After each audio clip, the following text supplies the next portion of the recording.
Hello everyone, welcome to Legacy IAS Academy. Welcome to this video where we will be talking about what is inflation and what are the different types of inflation. See, I'm talking about inflation and the types of inflation for a reason. If you have looked at the RBI from a couple of days, yesterday RBI came out, to be very specific, MPC, that is called as Monetary Policy Committee, came out with the notification and said that the repo rate, the policy rate will remain constant, will not be any change with respect to the policy rate, and it also revised the inflation target for the 2023 and 2024 financial year. Clear? So with this background, I got a lot of questions from the students where they asked me about what is inflation and what are the different types of inflation, and explain it with an example so that everybody can understand. So that is the reason why we're talking about inflation and what are the different types of inflation in this particular video. See, before we begin, what is inflation for that matter? How do we define or how do we describe inflation? See, the textbook definition is different, but the way you should understand it is different. If you understand with an example, then probably it will be better. For example, let's take an year, that is 2015. Okay, 2015, and let's consider 2023. Okay, two important years to consider. So if we take 2015, let's take 1 kg of apple. 1 kg of apple probably in the year 2015 was costing rupees 100. Correct? In the same year, 2023 we are talking about, in present year, 2023, the same 1 kg of apple, the same basket of goods, let's take it as 250 rupees. Okay, the price difference here is 150 rupees. For how many years? For 8 years, the price of 1 kg of apple has increased from 100 to 250. This difference, price difference over a period of time is called as inflation. You can take one more example. Okay, this is the first 1 kg of apple I've considered. Let's consider 1 egg for that matter. 2015, the price of 1 egg was 2 rupees or maybe 3 rupees, let's assume. As of now, the price of 1 egg is 6 rupees or 7 rupees. So this price difference for 8 years, okay, this gradual increasing in the price of goods and services over a period of time, okay, is called as inflation. Okay, this is a simple example of inflation. Now you might have one more question. See, you all are aware of what's happening with the tomato prices recently. Tomato prices hit 100. After a couple of weeks, it was 150. 2 weeks before, it was 200. Now the projected price of 1 kg tomato will be 300 going forward.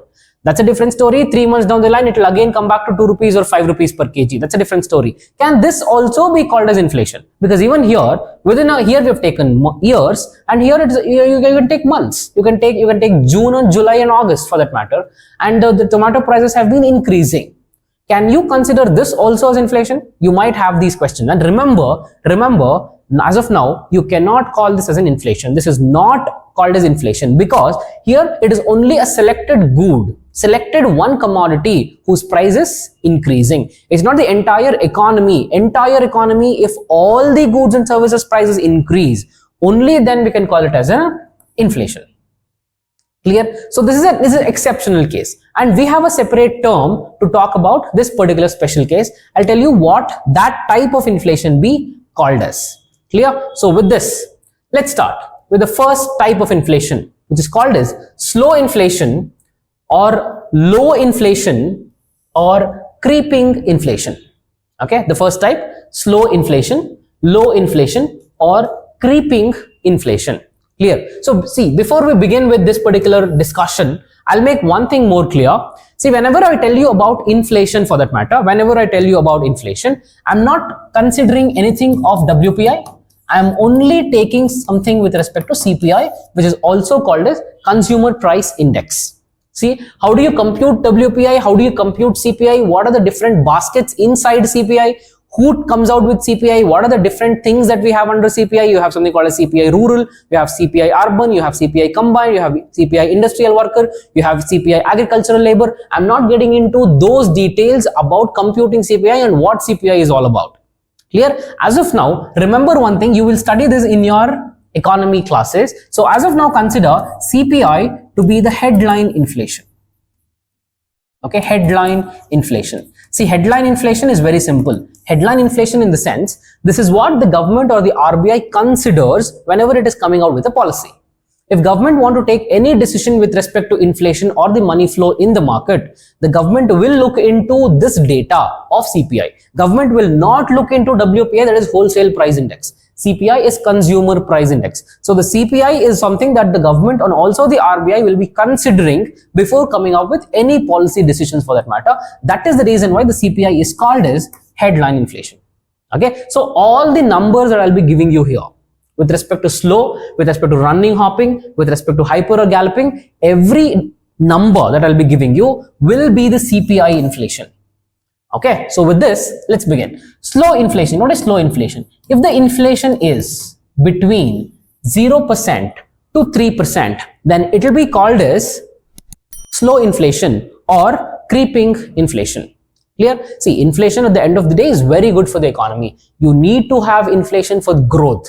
And if the inflation is very, very small, if the inflation, the number is very, very small, then we call it as slow inflation, low inflation, or creeping inflation. Now, this also means that that particular country is not a fast growing country. It's a slow growing country. Okay, this is something that we don't aspire for. Now, walking inflation or trotting inflation.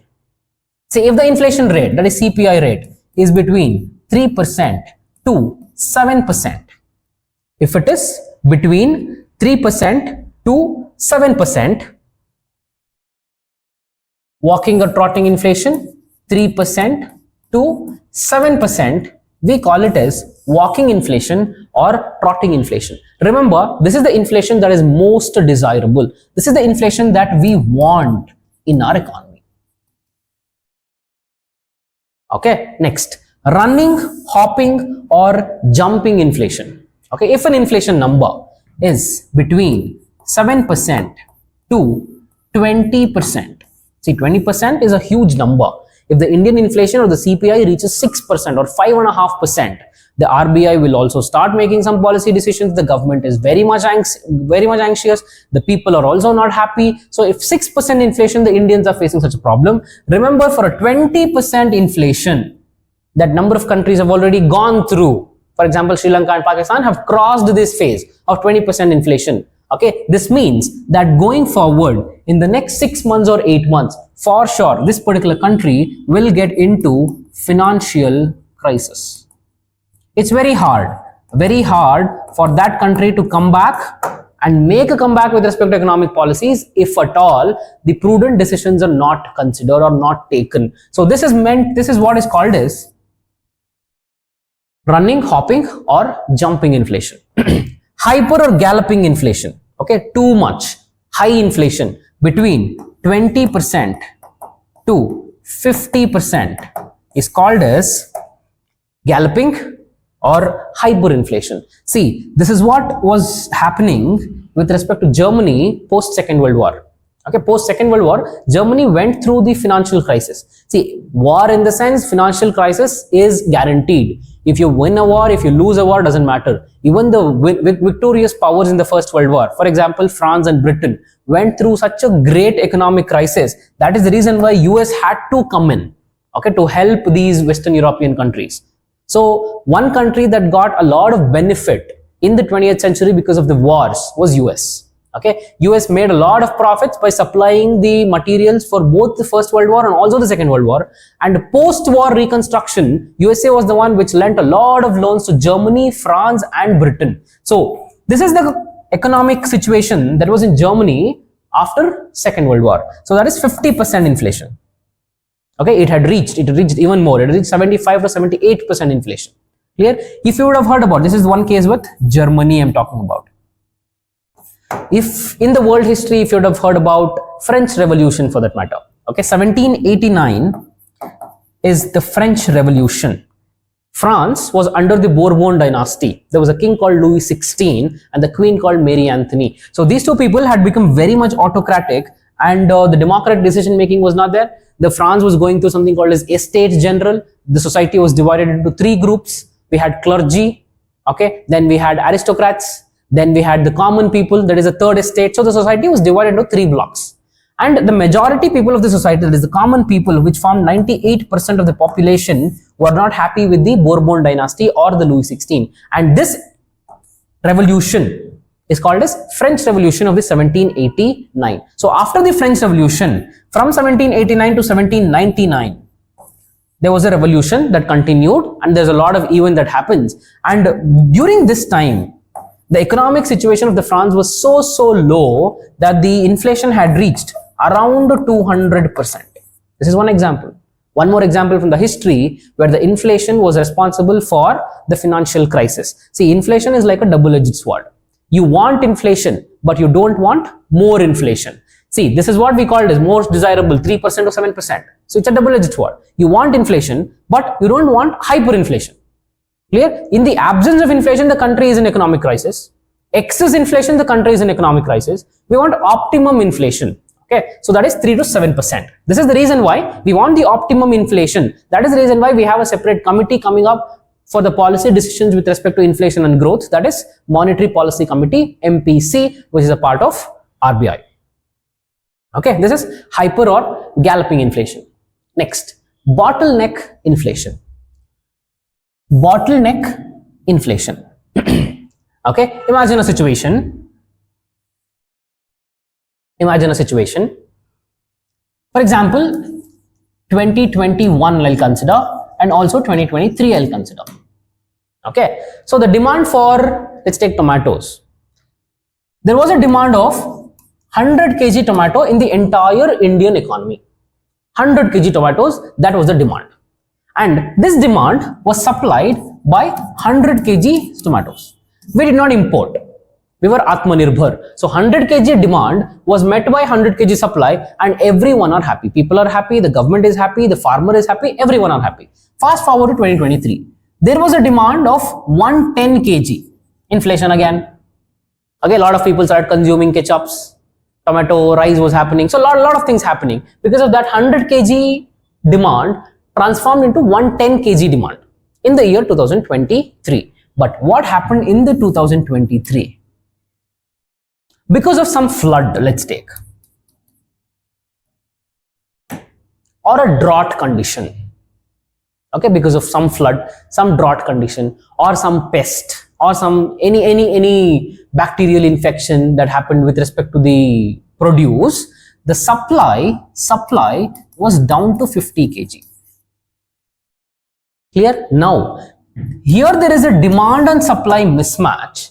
Because of this demand and supply mismatch, in the year 2023, the tomato prices here, which was 10 rupees per kg, if everything went well in the 2 years, it would have been 12 or 13 rupees. Because of this demand and supply mismatch, it is 25 rupees per kg. So this is caused, this inflation of 25 rupees is caused because of a bottleneck in the economy. Bottleneck may be anything. It might be a flood, it might be an earthquake, it might also be something to deal with the transportation, which means that the roads are not proper, the transportation is taking a lot of wastages, it's taking a lot of time. Again, the tomato is a perishable good. So any such bottleneck or any such circumstance which will reduce the supply and create the demand and supply mismatch is called as bottleneck inflation. Clear? Built-in inflation. Built-in inflation in the sense which is very common. Okay, it's a part of the economy. Let's take a firm. Let's take any company, any manufacturing company for that matter. So in that particular manufacturing company, you have a lot of workers, and those workers, why do the people work? They work for money.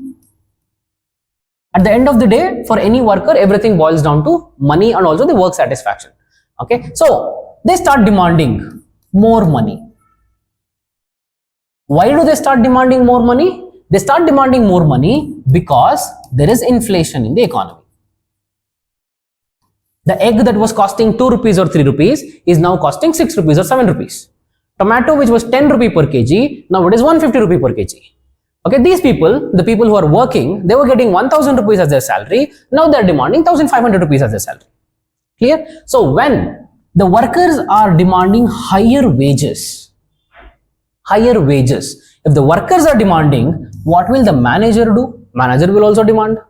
For example, this worker was getting 1000 and the manager was getting 2000. Now the worker is demanding 1500, then the manager thinks the difference is just 500. Okay, even I want more money. The manager also starts demanding more wages. So 1500 and 2500 for that matter. Let's take these hypothetical numbers. So this is the overall cycle that happens in the entire firm and totally over a period of time, like 2 months or 3 months down the line. The employer, the owner of the company starts feeling, I'm giving out a lot of money just for the salary. Salary is totally, I was just giving 20,000 rupees. Now I'm spending 25,000 rupees on salaries. So this has increased the cost of production. Clear? Because of inflation, the workers started demanding more money and this increased the cost of production for the employer. So when the cost of production increased, what happened? When the cost of production increased, the cost of the product got increased. Correct? When the cost of the product got increased, what do we call this? Inflation. Because of inflation, they started demanding more money. And because they started demanding more money, the cost of production increased. Because of this, the cost of product increased. And this again led to inflation. And this became a cycle. And this cycle, which is very much inbuilt in the economy, is called as built-in inflation. Clear? I hope you've understood with such examples. Monetary inflation.